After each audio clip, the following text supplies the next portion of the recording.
All right. So what we have here is a Master 146D.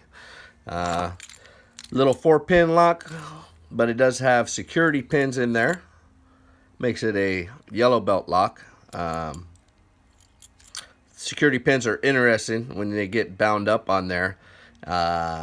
You really feel them. It feels like a rock, and they won't budge at all until you release the tension, and then it'll allow them to slide on up. So it's been fun playing with this one, and hopefully I'll be able to catch it on video without taking too much time.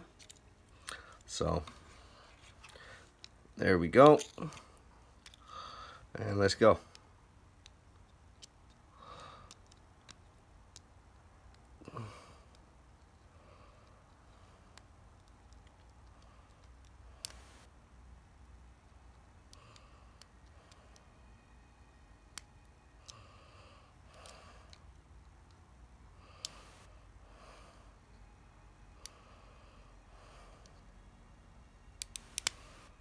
Yeah, I think that was 3.